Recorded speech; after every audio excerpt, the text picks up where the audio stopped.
কেন আপনি চাঁপাইনবাবগঞ্জ। চাঁপাইনগর থেকে জি, কাদের সাথে আসছেন? এটা একটু সংগঠনের সাথে। সংগঠনের সাথে। জি। কিসের মাধ্যমে আসছেন? বাস। তা আপনি তো হাঁটতে পারেন না, এত কষ্ট করে আসলেন কেন? না, হাঁটতে পারি আমি। এই যে কষ্ট হ্যাঁ। হচ্ছে তো অনেক। না, কষ্ট হলে আমি হাঁটতে পারি, আর খুব ভালো লাগে। জামাত ইসলামকে ভালোবাসি, দ্বীনের সাথে ভালোবাসি, আল্লাহর জন্য ময়দানে চলে এসেছি। আল্লাহর জন্য আসছেন? জি। তা আপনাকে কি কোনো টাকা দিছে? জি না, কোনো টাকা বরং দেয় নাই? আমি টাকা দিয়ে আসছি এই আপনার সংগঠনকে। নিজের টাকা দিয়ে নিজে জি, আসছেন? নিজের টাকা দিয়ে নিয়ে যে আসছি, এবং আমি এইরকম মানুষ, তারপরে আমি আসছি। আপনাকে দেখে তো আমার অনেক খারাপ লাগতেছে যে না, আঙ্কেল খারাপ কত লাগার কষ্ট করে কিছু নাই, আপনি শুধু দোয়া করবেন।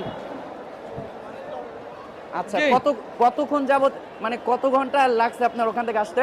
প্রায় 7 ঘন্টা। 5 ঘন্টা? 7। 7 ঘন্টা? জি, 6 থেকে 7 ঘন্টা। তো অনেক কষ্ট হয়েছে জি। যা মনে হয়। তা আপনি একেবারে সোনা মসজিদ এলাকা। সোনা মসজিদ থেকে? জি, ছোট সোনা মসজিদ এলাকা থেকে আসছি। আচ্ছা, তা আপনি চান যে ইসলাম কায়েম হোক, এটা আপনি চান? জি, ইনশাআল্লাহ চাই। ইনশাআল্লাহ, আল্লাহ জেনে এই সমাবেশের মাধ্যমে আল্লাহ যেন দ্বীন ইসলামকে কায়েম করে দেয়। এখন যদি ওই আগের সরকার আবার আসতে চায় তখন আপনি কি কি বলবেন? তার জীবন দিয়ে ব্যাপারে- হলেও লড়াই করব। তার সাথে জীবন দিয়ে লড়াই করবেন? জি। আপনি